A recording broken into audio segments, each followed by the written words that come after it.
Hey, it's Alan, and I just wanted to let you know that you can now listen to the ongoing history of new music early and ad-free on Amazon Music, included with Prime. One thing before we start the show. I want to let you know about a special interview you'll hear at the end of this episode. It's with the host of a brand new podcast called Architects, the Architects of Art. The cool thing is this show is hosted by Director X and Taj Critchlow, two of the biggest music video directors on the planet. These guys are responsible for game-changing videos from artists like Drake and Coldplay and Kendrick Lamar and so many more. Hope you enjoyed the discussion. I sure did. That's coming up at the end of this episode. All right, let's get on with things. Nerd. Noun. Definition 1. A foolish or contemptible person who lacks social skills or is boringly studious.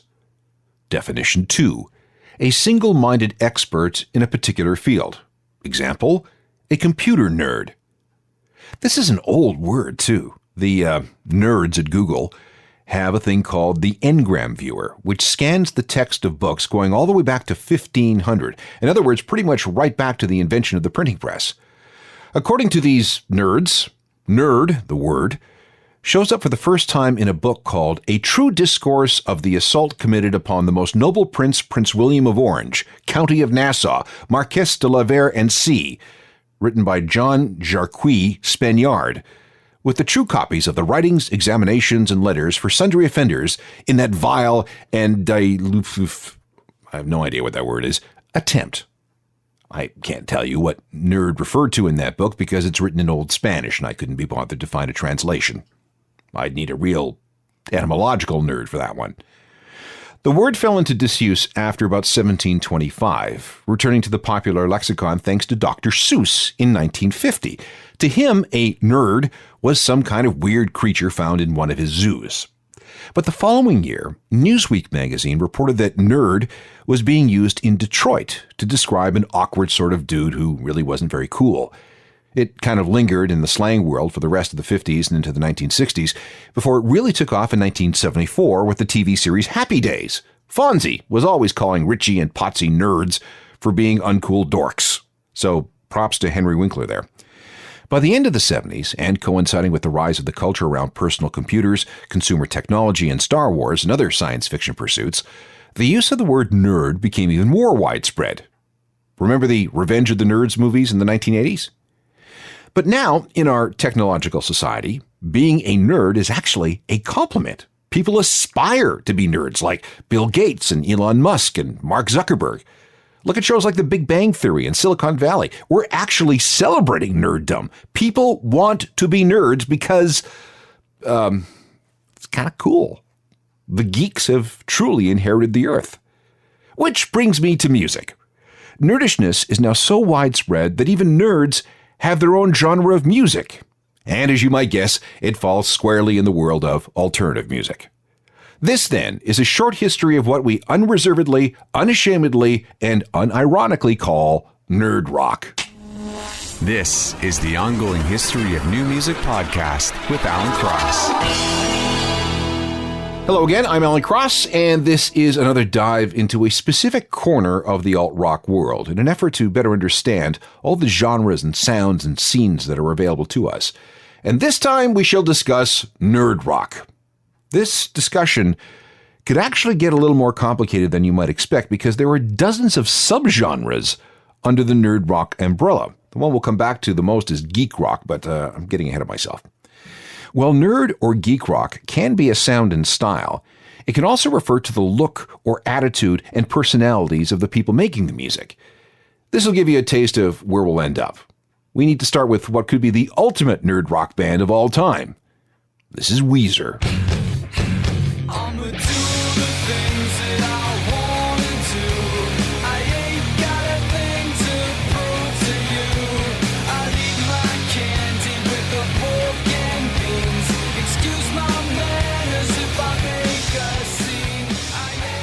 There's Weezer and Pork and Beans, a single from their 2008 Red album. If you remember the video featuring all the internet personalities and memes of the day, it's really tough to imagine anything more nerdy. And when you consider the quirky personality of leader Rivers Cuomo, he's bookish and neurotic and socially awkward, we have a primo nerd rock band. Now, For the origins of nerd rock, we have to go all the way back to the 1950s for a form of music called filk rock. That's F-I-L-K. The name itself is a typo. I is next to O on the keyboard. These were folk songs favored by certain fans of science fiction and horror movies and fantasy. The trend seems to have started at sci-fi conventions, as participants would play filk songs and gatherings called house filks, where musicians played in filk circles, usually with acoustic guitars. Filk music is so enduring that it has its own awards program called the Pegasus Awards, and there's a Filk Hall of Fame. The godmother of filk music has to be Leslie Fish, a former anti-Vietnam War activist. She was the first person to release a commercial filk recording. This was 1976. The following year, she released an album entitled Solar Sailors, and it contained a song entitled Banned from Argo, which was all about Star Trek. The shore police were on the way, we had no second chance. We beamed him up in the nick of time and the remnants of his pants. And we're banned from Argo, everyone. Banned from Argo just for having a little fun. We spent a jolly shore leave there for just 3 days. Leslie Fish, and an example of filk music, the earliest precursor of today's nerd rock. That's Banned from Argo, released in 1977. As Leslie was doing music like that, Devo was exploring their version of sci-fi rock. They were formed in Akron, Ohio in 1973 and came up with this theory of devolution, the idea that humankind had actually begun to regress, to evolve backwards. They began to dress in a weird uniform, yellow radiation suits with hats that looked like plastic flower pots. They sometimes appeared on stage with personas like Bougie Boy and the Chinamen. Their songs were quirky, experimental, and sometimes mixed with sci-fi themes, and almost always had some kind of surrealist bent. And if you look closely, there was some definite intellectual processes going on. In 1977, David Bowie heard about Devo when the wife of a friend sent him a demo tape. Bowie loved it and immediately campaigned to get them a record deal, which he managed to do. And as time went on, Devo got deeper into electronics, which only served to make them more quirky and strange. In the process, they inspired any number of new wave, post-punk, industrial, and alt-rock artists. Think the B-52s, Oingo Boingo, and some of the other goofy and fun new wave bands. There's a lot of Devo going on in Nine Inch Nails, and in Primus, and yes, Weezer. Even Soundgarden was moved to cover one of Devo's songs. As for something to play, this cover of the Rolling Stones' Satisfaction from 1977 is pretty much as nerdy as it gets. The album even adapts its title from a line in an 1896 science fiction novel called The Island of Dr. Moreau. Are we not men? The answer in this case is, we are Devo.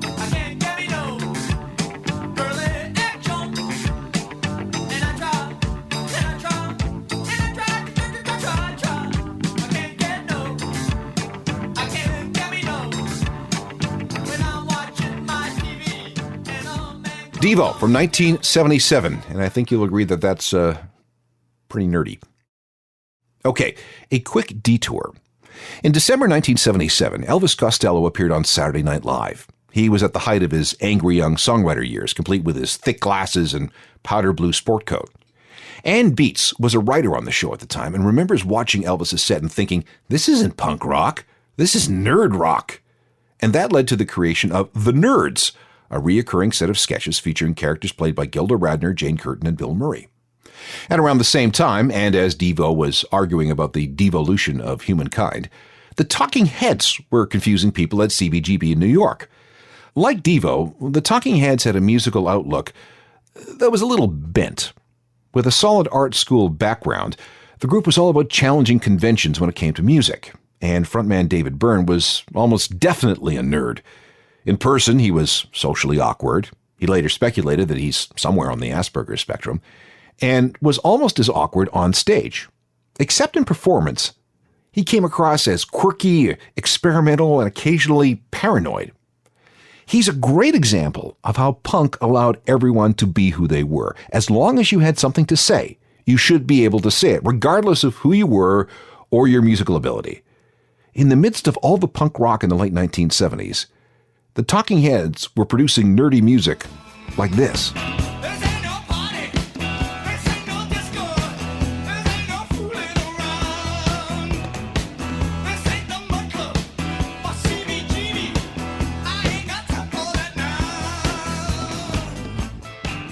Talking Heads from 1979 and Life During Wartime. Put that song into the context of the big mainstream rock releases of the day. Van Halen, Led Zeppelin, The Eagles, Tom Petty, Aerosmith. And maybe you can understand just how weird and nerdy that sounded. This brings us to the end of the 1970s, and things were about to get a whole lot nerdier in the 1980s, thanks in large part to electronics. It was during this time that synthesizers and related electronics began to get cheaper and more powerful. A couple of things resulted. First of all, tech-minded people into music who weren't interested in traditional instruments were attracted to, the technology.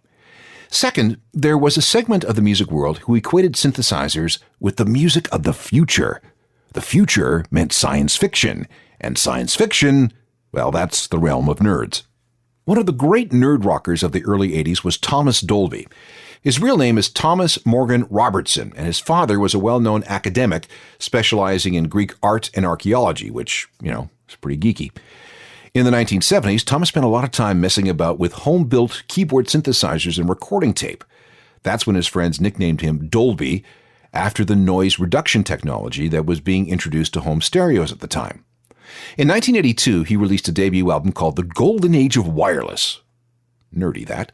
Which was helped immensely by endless rotation of a single called She Blinded Me with Science on MTV. He had this mad scientist persona, complete with the white lab coat and crazy hair, surrounded by all kinds of complex electronics gear. Again, very nerdy. She blinded me with science. She blinded me with science. Fell in geometry. When she's dancing next to me. Thomas Dolby from 1982 with She Blinded Me with Science. For a time, nerd rock was heavily rooted in electronics, keyboards, synthesizers, sequencers, drum machines, and so on. But as the 80s wore on, that began to change. A part of that was a super influential band from Boston. Things are about to toughen up thanks to the Pixies. Now, you may have never associated the Pixies with nerds, but there is a connection. First of all, the band was born at the University of Massachusetts. One of their members moonlights as a professional magician, and their songs show a general interest in strange things, including science fiction and astronomy. And if we're honest, frontman Black Francis looked a little nerdish, certainly unlike a stereotypical rock star. Their influence on everyone from Radiohead to Nirvana to the Smashing Pumpkins is well documented, but they also had an impact on geeky bands that were to come in the 1990s. Best we take a listen to some Pixies, and then keep this approach in mind when we get to a few other bands later in the program. This is Monkey Gone to Heaven from their greatest album, 1989's Doolittle.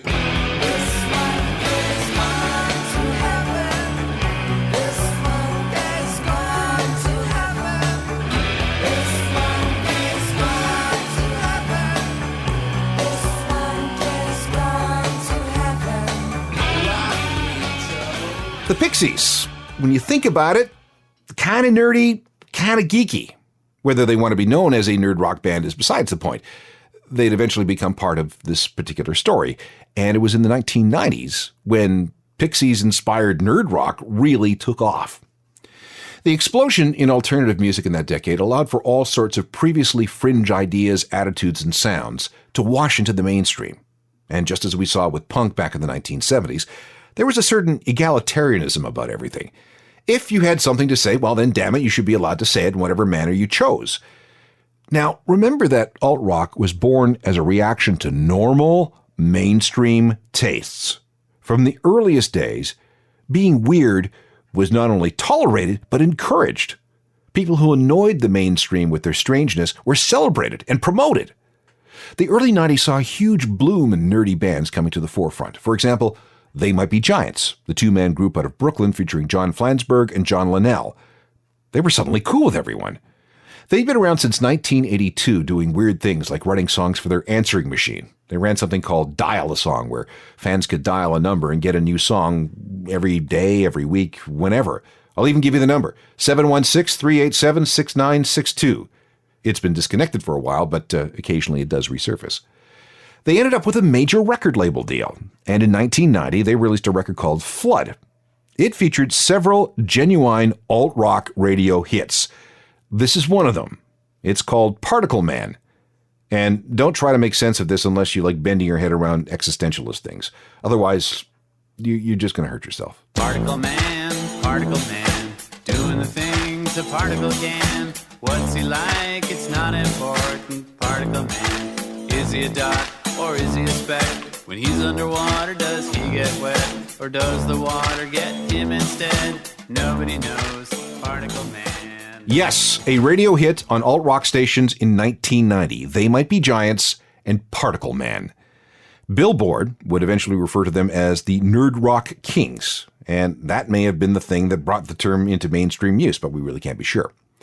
At the same time that was happening, Toronto's Bare Naked Ladies were launching their career as weird buskers. They were almost performance artists of some sort, and they were definitely geeky and nerdy.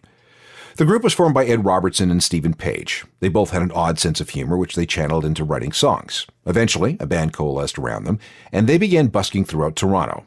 That led to some residencies at small clubs, and that led to a small but very loyal cult following. Even though their demos kept getting rejected by record labels, they kept at it. In 1991, they released a cassette called The Yellow Tape because, it was yellow, and the whole idea was to satisfy demands from fans. They sold so many off the stage that it ended up becoming a legitimate commercial release, selling nearly 100,000 copies. So let me repeat that. An unsigned Canadian band sold nearly 100,000 copies of an indie cassette in an era when major labels ruled the world. That was the first ever indie release to be certified platinum in the history of Canadian music. The labels woke up, and after a bidding war, they signed on to Warner and released an album called Gordon in 1992, a #1 record and another platinum release. And this set the stage for nearly a decade of nerd rock success.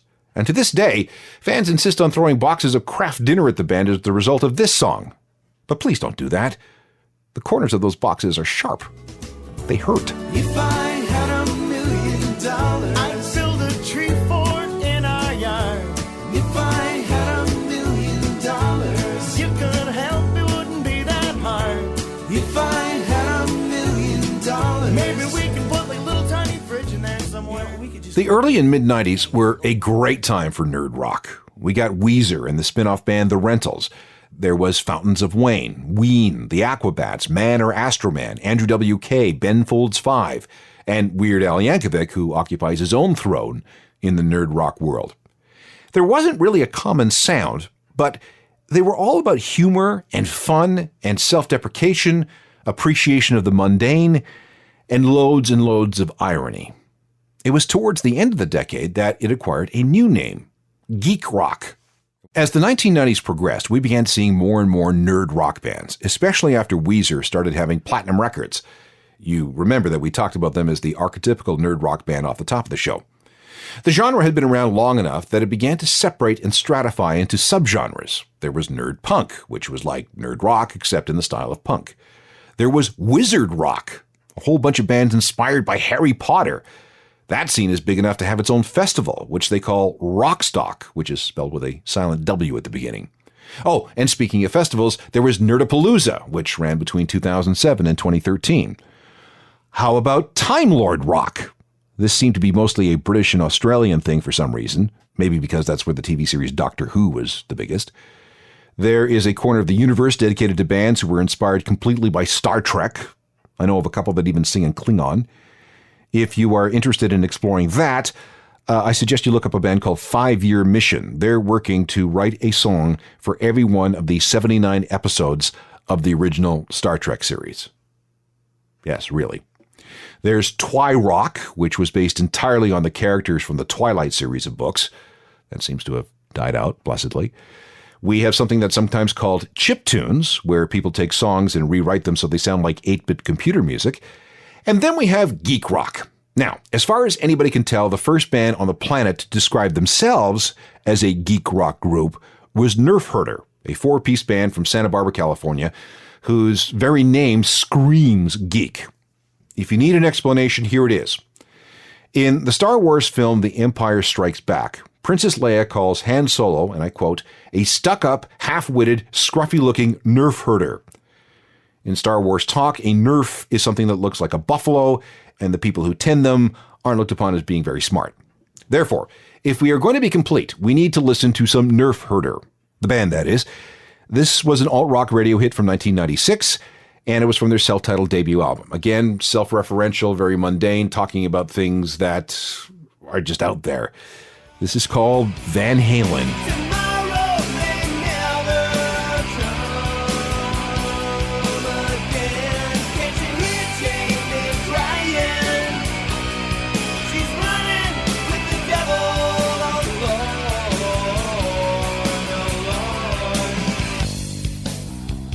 As far as we know, that is the first band to brand themselves as geek rock.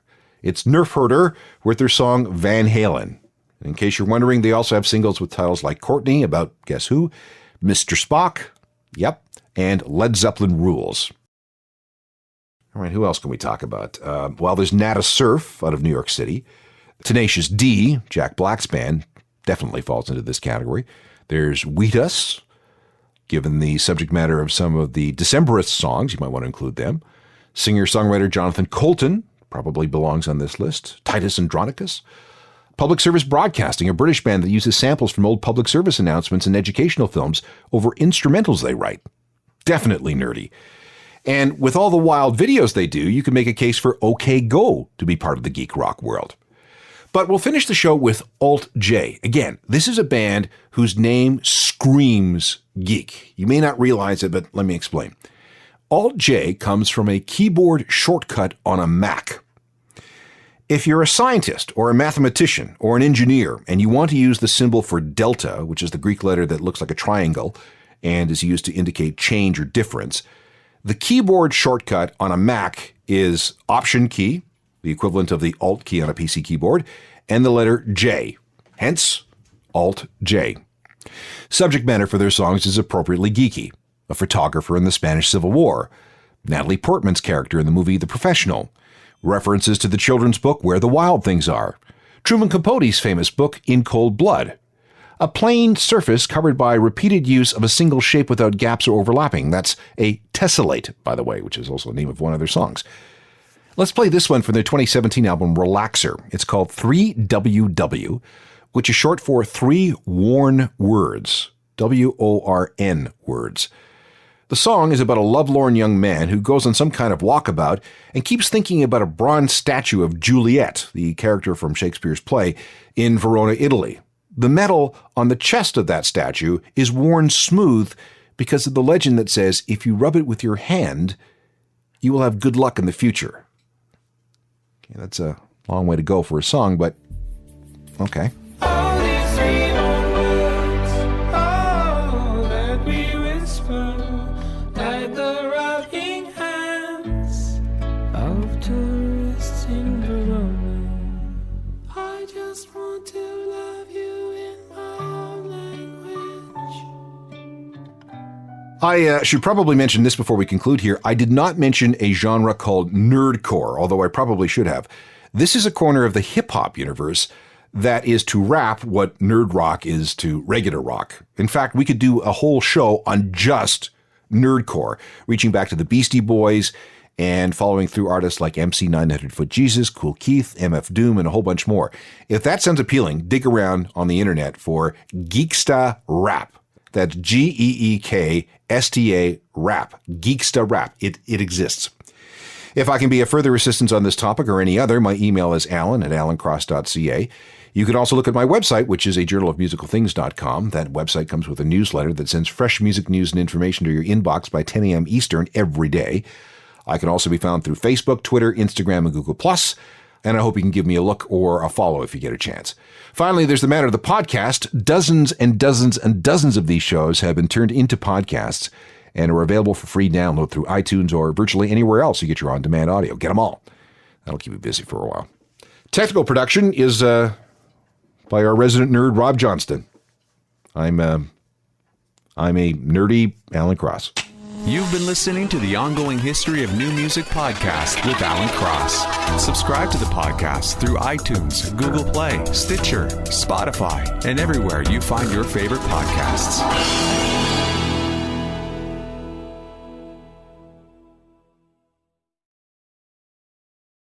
Before we leave today's Ongoing History of New Music podcast, I want you to know that we're part of a network called Curious Cast. And Curious Cast has a lot of podcasts available on its network. And one of the new ones is called Artchitects. And I have two of the hosts of Artchitects with me here. We have Taj Critchlow and Director X. And we want to give you a bit of an introduction to what this new podcast is all about. So who wants to go first and explain exactly what you guys will be doing? And obviously, here's a hint. If you're at the end of this podcast, my podcast, chances are it has something to do with music. So our show is pretty much about, it's in the world of music. It's pretty much us sitting down with storytellers that come from music videos. I feel like we live in a world where we don't give these amazing creative artists the flowers they deserve. They create some of the most impactful content on the planet that gets a lot of eyeballs on it. And coming from the world of music video, being in the business for over 20 years, we felt it was necessary to create a show like Architects, to sit down and hear their stories, their come-ups, their journey, their process of creating some of the most iconic music videos, films, and content on the planet. Now, you guys have been deeply involved in this world for, like you say, a long time. Who have you worked with? I've directed videos for Alicia Keys, Puff Daddy, Cisco, Destiny's Child, Drake, Justin Bieber, 2 Chainz, Rosalia, Iggy Azalea, Sean Paul, Beanie Man, Ariana Grande. Okay, now you're just bragging.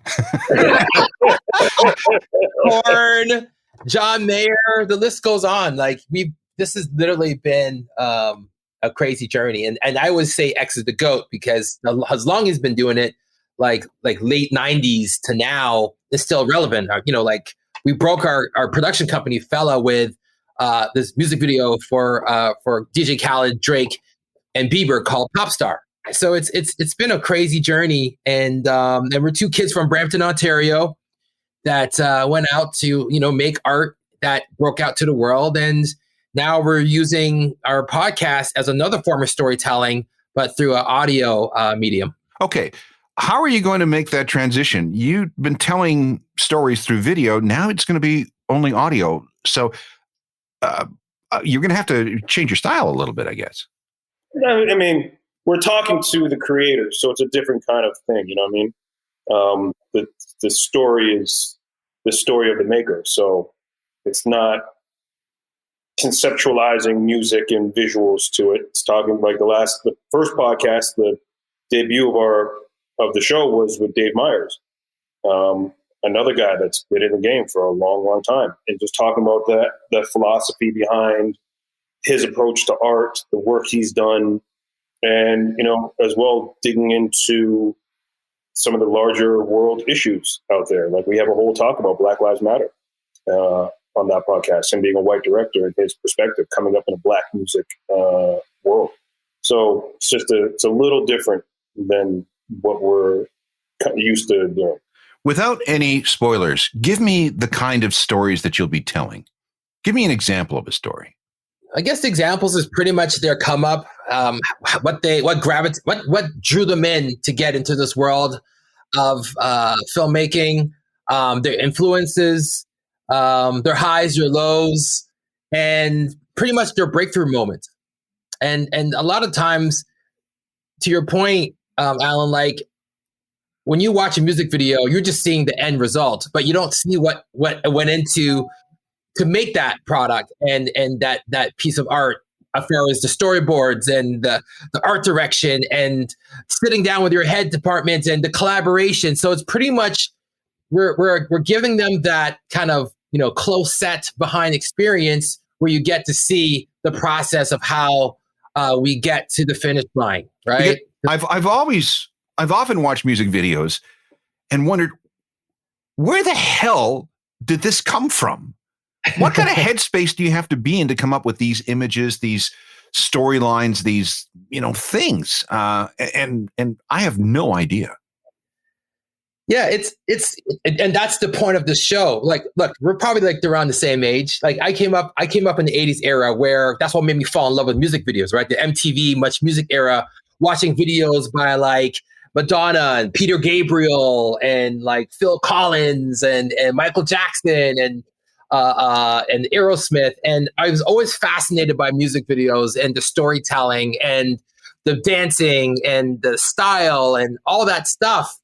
And that's what made us fall in love with the art. So imagine if you could go back in the days and sit down with Duran Duran and talk about the Hungry Like a Wolf video. Like, what the hell compelled you guys to be in this jungle and just going through this crazy, crazy story and sitting down with like the best of the best and hearing the stories of the directors working with Madonna and working with the Stones. And that's the beauty about the show. It's like we get that access to these filmmakers, to these artists. I've worked with the biggest and brightest artists in the entertainment business, but learn about that journey, that creative journey, that collaboration to make the work that we see that's now on television or on YouTube.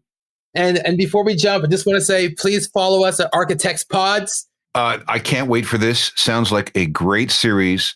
Looking forward to it. It's called Architects with Karina Evans, Taj Critchlow, and Director X. And I can't wait to hear some of these stories. Thank you so much, you guys. All right.